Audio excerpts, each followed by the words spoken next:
Welcome to this episode of an Artist Journey podcast. My special guest today, Sonja Smalheer, and I'm going to ask Sonja to just tell us a little bit more about herself. And she hails from South Africa, now living in the Netherlands, so she can give us a little bit of background and her present situation in the Netherlands. Welcome, Sonja. Thank you, Malcolm. So wonderful to be on your podcast. Yes, Great to be here. uh, I, And yes, I I owed am you. originally from. Yeah, you own me exactly. Crossing over. Thank you for inviting me. But yes, I am from Cape Town, South Africa. Yay! And born there. Went to Fairmount High School, which is in Durbanville. And then from there, I went traveling. In South Africa, I had an amazing art teacher. So that really sparked my love for creativity and art. And it's always sort of been art that sort of gave me the impulses to go traveling or to move abroad. I am living in the Netherlands now, nearly 33 years, close to Amsterdam. Have married Marco, an amazing Dutch guy, and been busy and active in the arts. So that's the short version Hmm. of where I am now. And so, yes, that's where I'm at present. Okay. Well, now I'm going to ask you a little bit about your art. You studied as an artist, I believe, and then you've gone from artist to now producing a popular podcast for artists and right up to coaching artists. So tell us a little bit about that transition from creating art to now helping artists with their businesses. Well, I just have to think of a story. When I was about 8, I won an art prize. My father woke me up in the middle of the night and said, "Son, your name's in the newspaper." And there it was. I had won an art prize with this drawing or painting a boy on stool. And that's the first time I thought, oh, is it possible then maybe to make a career as an artist? Is this something that I could earn money with, whatever that means when you're 8 years old, when you have this fantasy? So that's something that sort of sparked when I was very young. And actually, to this day, I'm still working on that same theme. Is it possible to make a living as an artist? And what does that look like? And what does the life of a working artist look like? And with all its nuances. So I did study first after high school. I went to New Mexico as a Rotary exchange student. It was my first time out of South Africa, and a world opened to me. Was very interesting. I lived with the Hopi and the Zuni and the Navajo Indians, where art was so part of their culture, was something that was just intertwined as a cultural expression, as craftsmanship.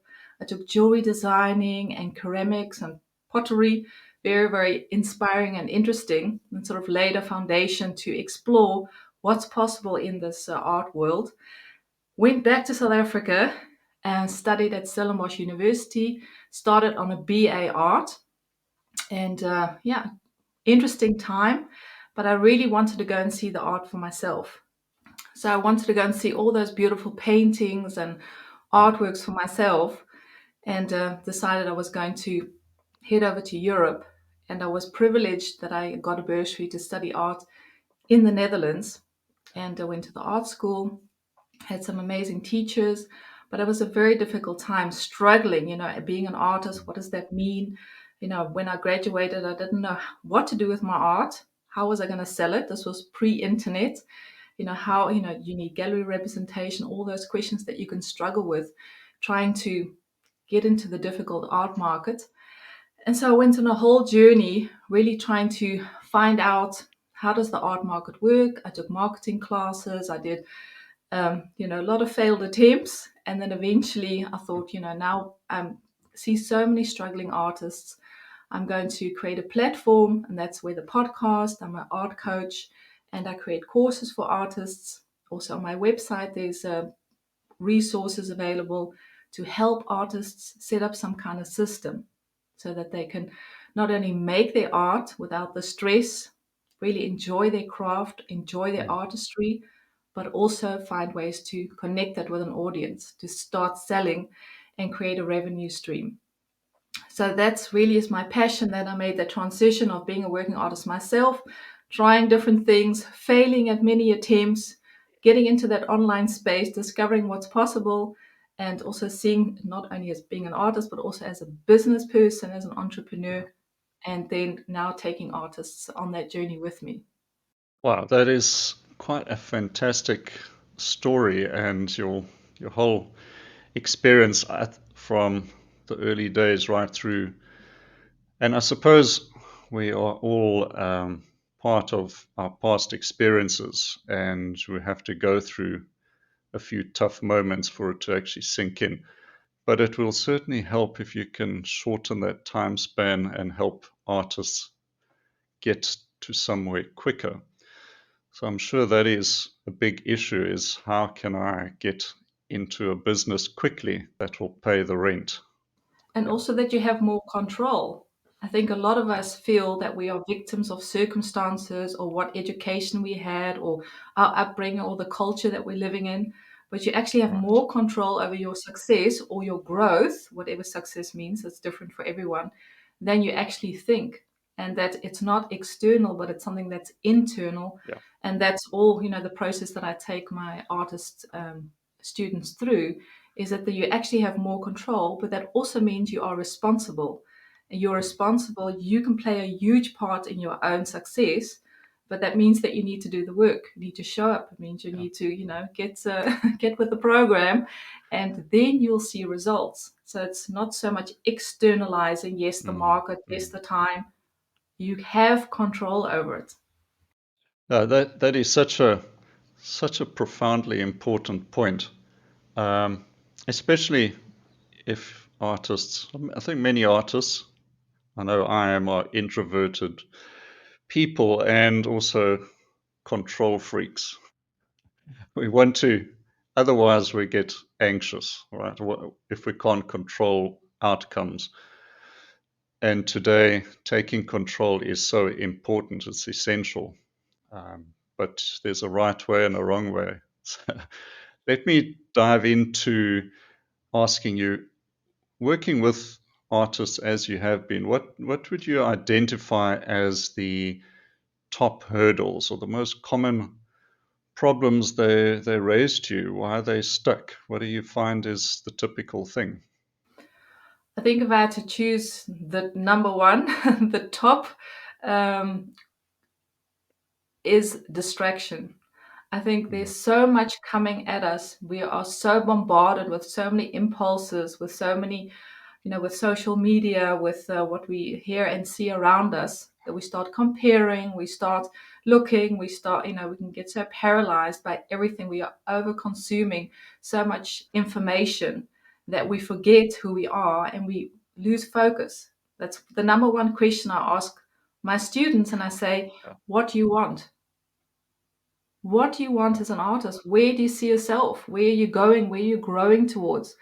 And they sort of hit a blank. They can design beautiful paintings, make beautiful sculptures. They have a vision for their art, but they have find it difficult to envision a life as an artist. And when you have a focus, you can grow towards something. And then you can also protect yourself from being distracted by so many things and mm, start nurturing a relationship with your own creativity. And it is a relationship to really yeah, understand and get a, self reflect. Who are you as a person? What makes you you? What is your style? What do you love? What do you want to share with people? And it's almost in this time we don't even have the mm, peace and the calm to reflect, because everyone else is telling us what we should do or how we should do it or how we should feel or how we should act. Also as artists, yeah, what is the role and what is an artist? Who's going to tell you what that is? It's coming home to yourself and relating to yourself. And I think that is such a powerful foundation if you want to mm, make this something that's sustainable. But it takes courage to look mm, inside, because you're going to find things that are not always that comfortable. You need to, overcome obstacles and discomfort. You have to go through ugly places to get to beautiful places. You need to, see that you're not where you want to be. You're not mastering that skill yet. Yet in your taste level, you see things in your imagination. Oh, that's what I'd love to make, but your mm, skill is not at that point. So there's this whole gap in your creative creativity that really can block you. So I think really getting honest and seeing, who are you as a person? What is your needs, your inner needs, your outer goals, so that they can come into balance, so that you can be a wholesome person, but also a healthy, happy artist.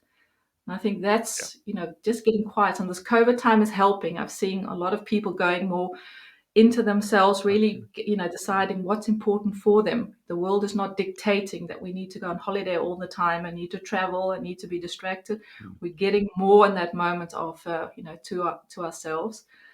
So I think, yes, that would be number one. I suppose everybody manifests their issues around that whole lack of focus, and it comes out in different ways. We were just in our family having an argument just this past week about time. My daughter in law, who's really an excellent artist, mentions time is such a problem. And then I said, no, you're making that up because you're procrastinating. And then the fight began, and you know what it's like. Um, Uh-huh. For the and long dinner. exactly. And time is often thrown out immediately as the first sort of excuse. And but it's if you take away all those focus issues you mentioned, which by the way I got quite anxious just listening to all that social media distraction is really debilitating. Time can be found. Everyone has the same amount of time.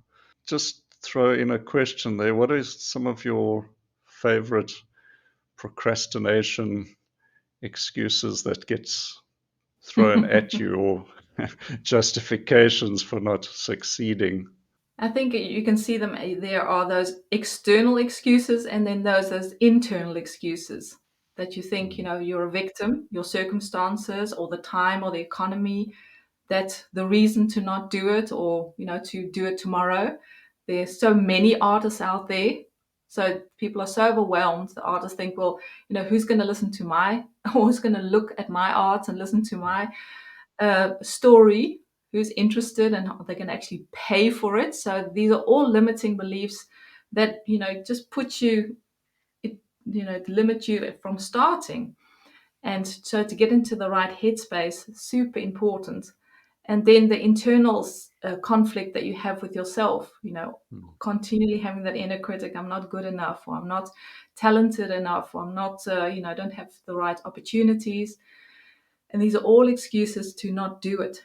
But yeah, procrastination, that's the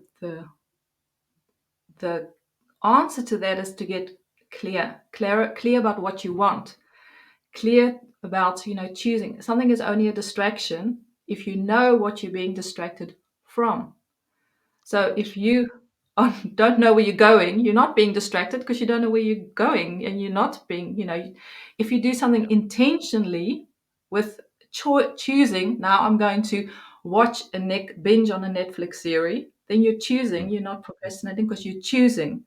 But if you're not choosing anything, external things are going to choose for you, and they're going right, to choose all your time. They are going to rob, and there's so many things robbing our time.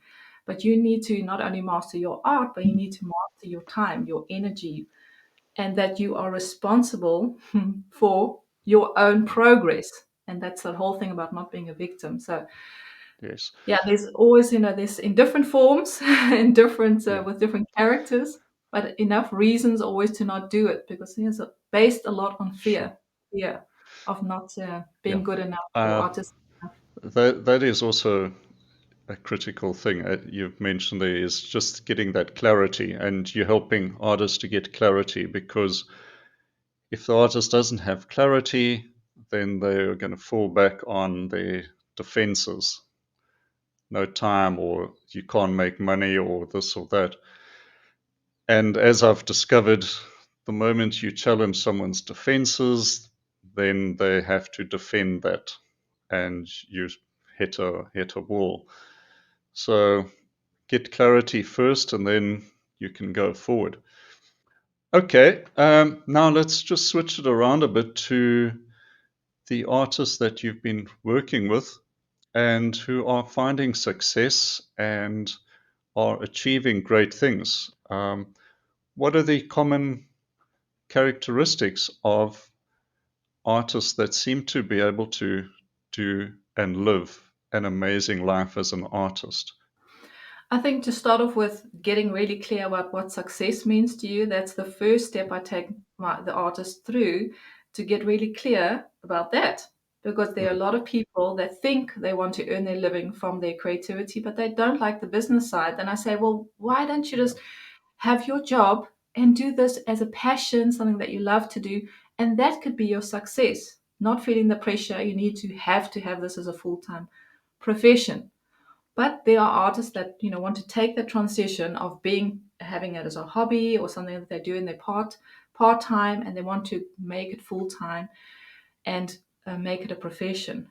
And that's a tricky one because you're not only transitioning in your artistry where there is pressure. You're going to transition into being an entrepreneur, being a business person who also needs to have an understanding of finances, economics, marketing, communication, connecting that what you're doing with the public. So there are all kinds of extra factors and a lot of moving parts when it comes to setting up a business structure around your creativity. mm, And I found the people that go further are the people that are well informed, very open to learn, have a learning spirit, always inquisitive to learn new things. So, not limiting, but growing. They surround themselves with people that support them. So, they have a support base. So, it's not just about them and their art and their studio, but they are whole people. They have relationships. So, there's balance so that they don't get burnt out after mm, the first 3 years of trying to make their art. They still have a life. They read, they're interested in other artists, open, to the impulses around them, so mm. they could make better art from that place of authenticity. And the big thing, I think, especially nowadays, is communication. Yeah. The old school used to be gallery representation. That was like the only option. Or you need to go and stand on that street corner selling your own work or go to the art fairs. But the online space has, of course, changed everything.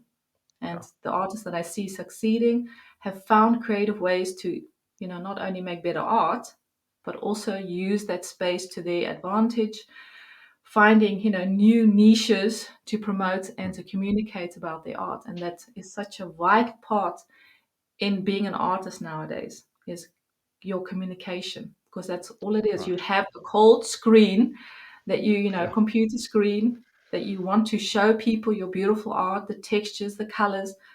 Mm, How are you going to put that on that screen so that people experience your art as if they're walking in a gallery or as if they are experiencing it firsthand?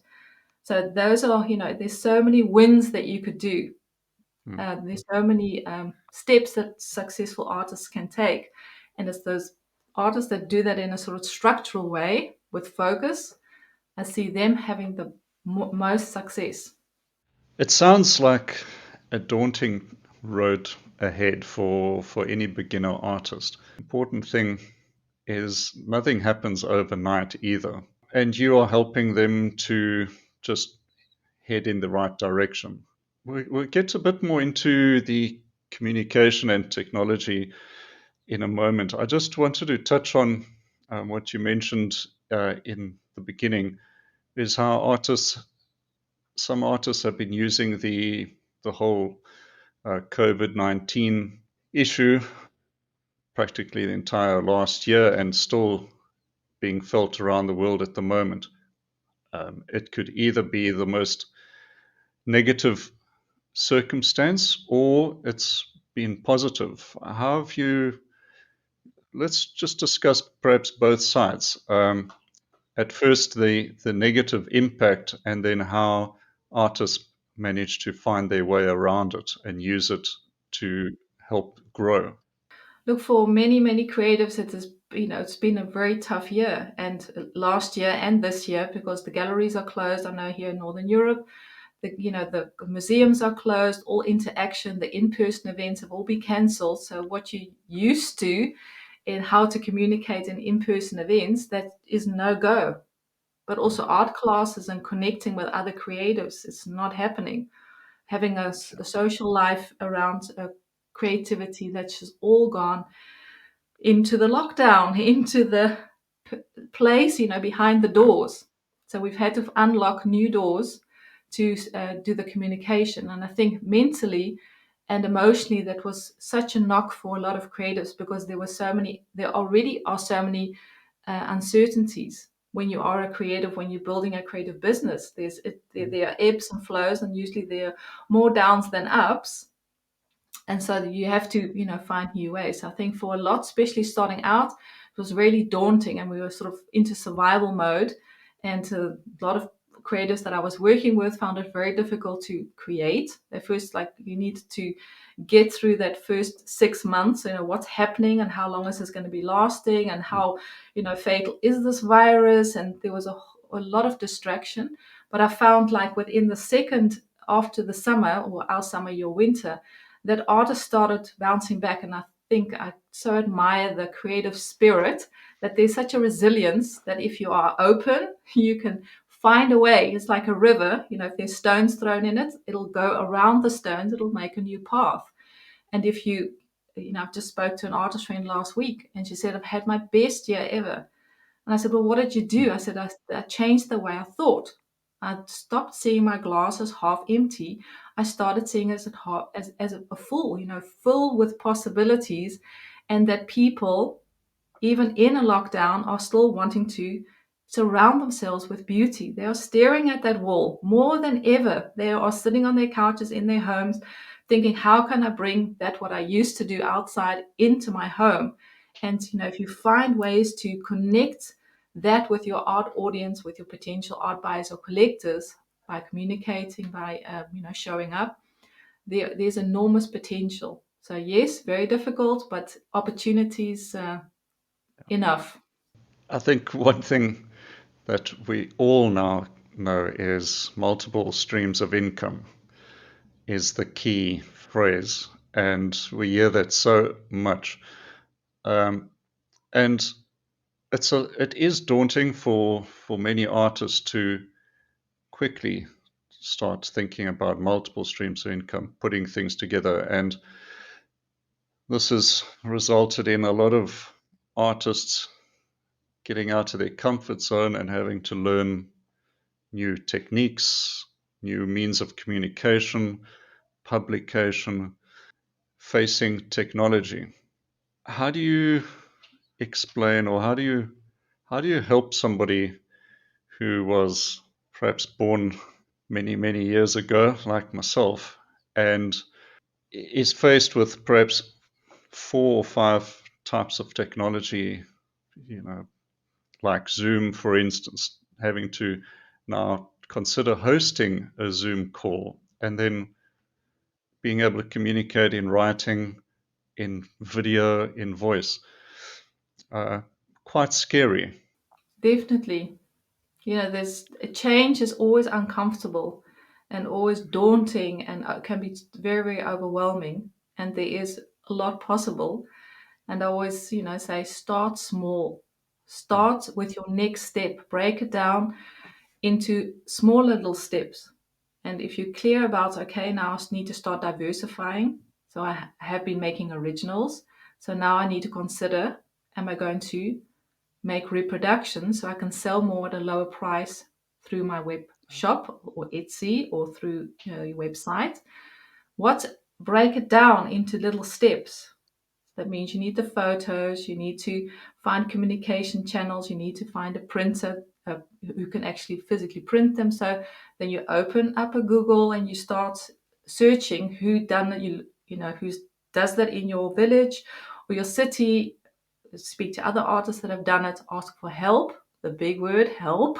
Find it difficult to ask for help, but there are so many people that are knowledgeable, Right. and you don't need to do everything yourself. And then maybe you think, okay, but I don't have money. Then you make a plan and say, okay, maybe I can't do it this quarter, but in 6 months' time, I can invest a little bit more. So I'm going to save so that you're mm, doing it mm. very intentionally. So I can then maybe take a course on how to set up my own website through Squarespace, or I can follow a course on how to use that technology.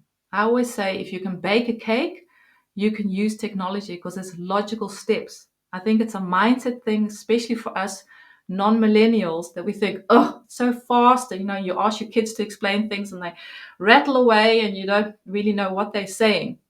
I just have, do just start. And maybe pressing the wrong buttons, your computer won't explode. Get comfortable with the surroundings and have that mindset of learning. And there's so much online that you can also for free. You can follow workshops, join a Facebook group, people that are talking about these technologies. So I think it starts with the mindset and then starting with small steps, breaking it down. What do I need? And don't think I want to conquer this whole online space and master all the technology, because you think you know it today, tomorrow it'll have changed already. And ask for help. Yes, get help and bite-sized chunks. Now, a bit more on the communication side. Not so long ago, the advice was, listen, put your work up on social media, and you'll you'll be selling like hotcakes in no time. That was literally advice I was given by. It's probably about 8 years ago by now. It's time has flown, and I thought, okay, that's great. Um, opened opened the usual social media accounts, and of course, nothing was happening, and everybody else seemed to be selling, and you kind of feel lost.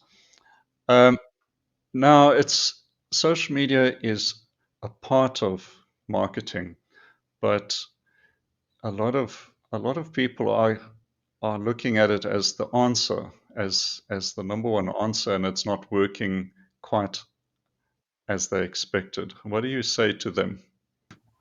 Social media channels, there are plenty, they're vehicles to bring you to where you want to go. So before you even open a social account, you need to know what are you doing in that space. It's not just like, okay, everyone has an account, so I'm going to get an account and okay, I'm on social media, come on, buy my art. It's like having a car.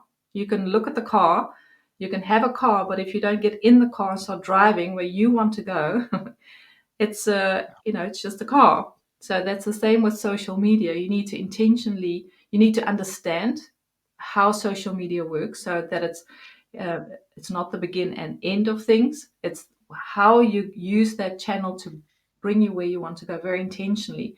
And I know artists, they use it, as a place of communication, a place of conversation with their followers. I know other artists specifically use it to sell. Other artists use it to educate, so really are connecting and telling more about processes. So there's different functions also with the different platforms. Once you get first, so it starts on paper. What is it that Yeah. you want? So you want to sell your art, then you need to get clear about, okay, you as the artist, what are you comfortable with? How often do you want to be on this total channel? Your art, how you're going to make photos of it, how you're going to write about it, and who your audience is, because your art's not for everyone. And a lot of Mm. artists start out with social media platforms or an Insta account that they've been having conversations with their grandmothers or their friends, and they're not their art audiences. So then you get Right. really dialed down who's it that you are actually wanting to connect with, and there are all kinds of tactics that you can use to intentionally use a hashtag, or who are you following. These are all influence who are going to eventually follow you. And it's a long process. It's not a pill that you can, it's not a quick fix. Social media, it is a way of communication, but you need to have other things besides just a social presence. And being able to talk about your art, or as we used to say in the old days, the elevator pitch. Can you can you talk if you put on the spot and meet a stranger? Can you actually talk about your art without getting tongue tied and not knowing what you need to say? Um, just very few people actually think about beyond saying I'm an artist, and then anything can happen. It can just go off the rails so quickly. So Yeah. actually thinking about, and even if you have to practice, write it down, work it out, but be prepared. And I think a lot of artists, we introverts, we're sitting in our studios, we're making our art. So that's our happy, comfortable place. And we haven't been trained to communicate verbally. So that's also not just our art speaks for itself. That's a big myth. You need to add different communication streams like words, like images, like, stories around the things that you're doing, and that indeed it's something that you really can improve on. It's like anything that you can learn to a new sport or a new craft, like your technique.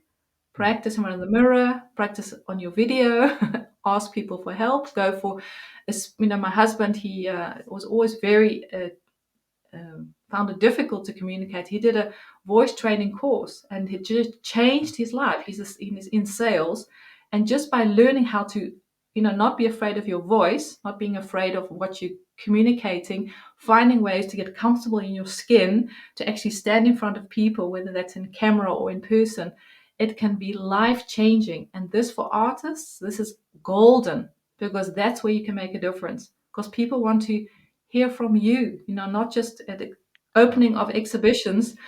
The artists, I find them hiding behind plants and hiding behind their paintings. They don't want to take the moment to actually share about their work. And that's a golden moment. That's something I take my students to. They do voice training, they do public speaking. How can you take Right. your moment? This is where you can make a big difference. And it all can be learned. It's all Yeah. trainable and doable. I just want to mention that anyone who wants to learn about using Instagram better, they can just watch and follow you and see how you are setting up your stories. For instance, I think are really look fantastic. Okay, let's jump in to your offerings, your services that you are putting out there. I know you've been working on podcasts for quite some time and sharing valuable lessons from artists all over the world, and everyone can listen to your podcast and get tons of information that way. But you've also extended into coaching. Tell us a little bit more about what you are offering and how artists can get in touch with you and participate. Well, that's the beauty of the online space. I've done a lot of teaching in person, at seminars and conferences, one-on workshops. But I've taken that platform actually online, so it's accessible for far more people. So my website is actually the hub where everything is happening. That's where I, meet with students, and I offer online courses, and then I have my coaching. So that's the possibilities for artists that I want to. The coaching side is a one-on-one trajectory, either one call, people maybe are stuck and they just need to know, okay, what's my next step? Or they want to go through a trajectory of 10 or 20 coaching calls. They're usually an hour. They go through Zoom or through Skype or whatever technology that we can connect on. And so it's very structured, taking new steps, next steps towards what you want as an artist to really help you grow. And then I made a course. It's called the Working Artist Course. It's a 12-week online training that artists from all over the world get together. We all start together. So we start on the 1st of March. That's for 2021. I only open it once a year. And then we go through a whole process. It's a framework from module 1 to the 12th week of setting up that system, how you can turn your creativity into a revenue stream. So it has everything about the artist's heart, setting up your body of work, why you're making your art, and what is it that you want to communicate, your creative vision, and then how you're going to connect that with an art audience. So that's the marketing, the branding, setting up a Yeah. brand feel so that your social channels are coherent, your photography is coherent, people start recognizing you, and how can you communicate verbally, written, and use the social channels. And then there are all kinds of guest teachers. I'm really excited this year. We have Wow. six guest teachers coming in. And Marika Williams, for example, she's an award-winning South African photographer, does a lot for APSA and for House and Leisure, and she's an amazing visual artist, Mm. and she's going to be sharing. We have a gallerist, we have an illustrator, we have a watercolorist, all just giving people that have been in the trenches. They're going to be sharing their Yeah. vision, and the students can have contact with them in live sessions. So it's pre-recorded, but also we have live teaching sessions. Wow, it sounds fantastic. Um, as you describing these benefits of your coaching and courses, it strikes me that you're actually helping artists save the thing they need the most, and that is time, because you can literally save years. Otherwise, if you're going to do everything through trial and error and wait for life to throw curveballs at you, it's going to be a long, hard journey. But you can literally save artists years. In one thing I noticed on your website that I liked, you said if you're tired of living on, what was it, likes and Clicks and clicks and likes, thumbs and you up. And not that nutritious. you just you cannot take that to the bank. No, and yes, there's nothing like in the old days when if you had to go and talk to the bank manager and he explained to you what cash flow was and he wasn't seeing any of that in your account. That is a sobering moment. We're heading into 2021 and nobody is quite aware of what lies ahead. So, as an artist who may be considering joining one of your programs, um, you're going to take that uncertainty or at least help remove some of it.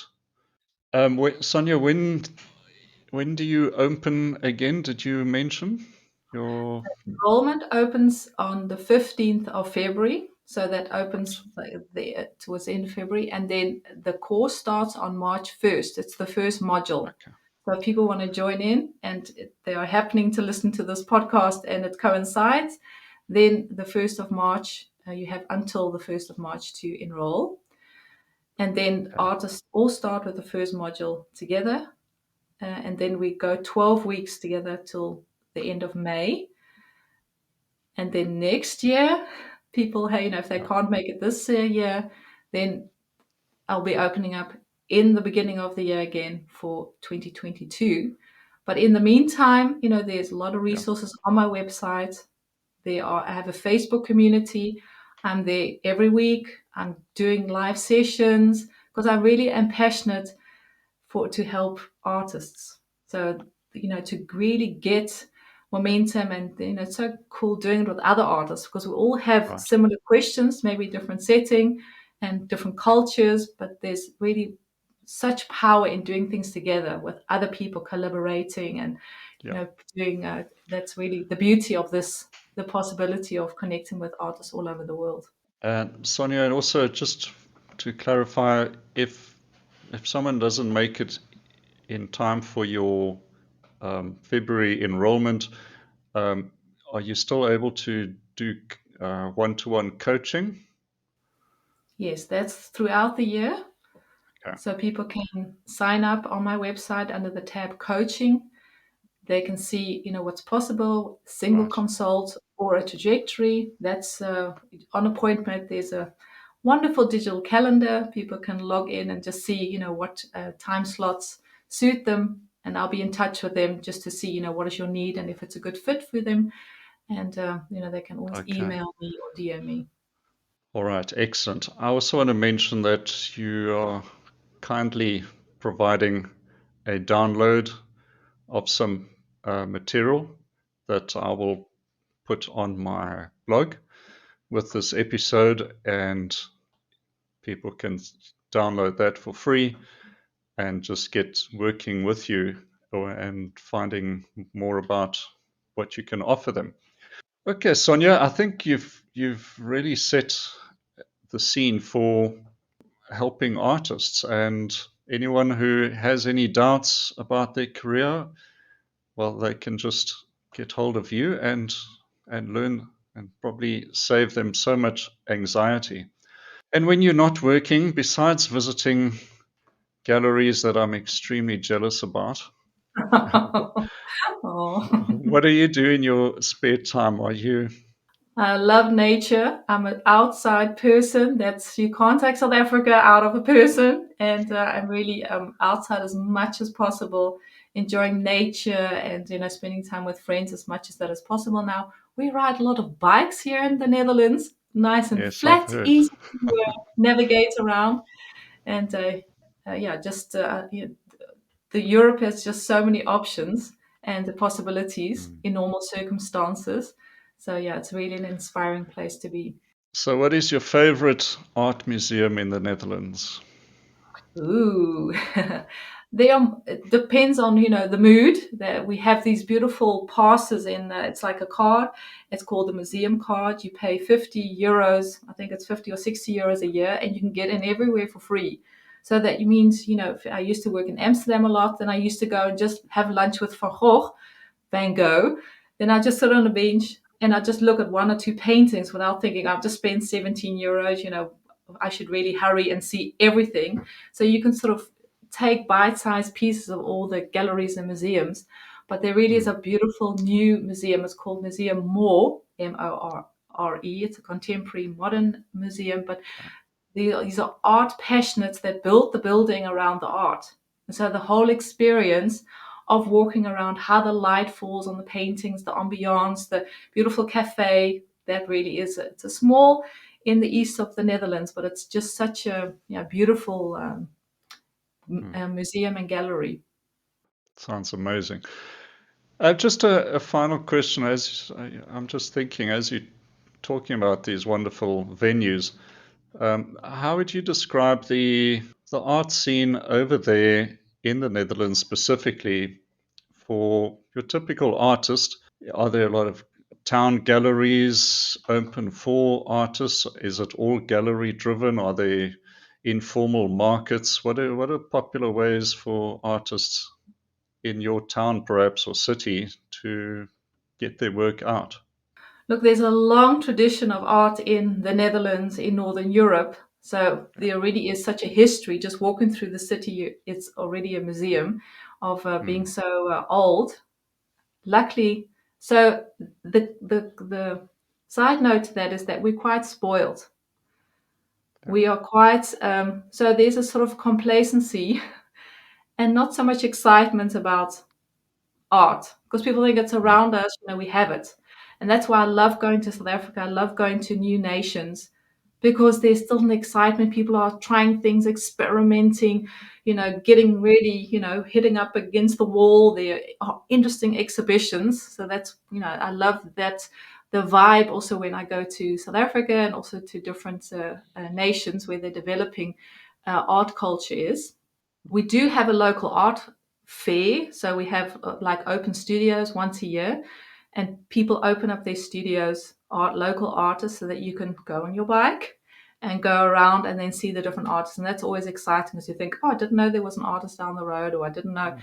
he or she was making that. And it just, gives you an idea of what's actually happening. There's so Mm, many people busy with creativity that really is inspiring to see. mm. So, when are you planning to come back to South Africa? Travel restrictions notwithstanding. I plan every day, Malcolm. Every day I'm thinking, oh, if only we had a trip planned at the beginning of the year, but yeah, it's not happening. Yeah, So we have, I think you just made it last year, didn't you? yeah, by the skin of Just our in pants, time. just got back and it's all the borders closed and then everything just happened. So we were really happy that we got that trip in, but now it's just waiting. We really don't know how that's going to develop. We're just taking it one day at a time. All right, excellent. Well, I think I can wrap it up there, Sonja. And just to the last word is your website address. Thanks to my husband, very Dutch. It's Sonja with a J, so it's Sonja, and then small, as in narrow, small, Smal, and then Heer, here, as in gentleman or lord, here, Smalheer.com. So it's sonjasmalheer.com, and Sonja Smalheer is my handle on Insta, Sonja Smalheer also on Facebook. All right, I'll put those links in as well in the show notes. And lastly, I just want to say thank you very much for taking the time and joining me on the podcast. And I wish you great success with your February enrollment and that you stay very busy and keep growing and helping lots of artists. So good luck. Thank you, Malcolm, for inviting me and that I could be your guest. It's nice to be on the other side of the of the story, and Yes. yeah, wish you all the best too. Thanks very much, Sonja.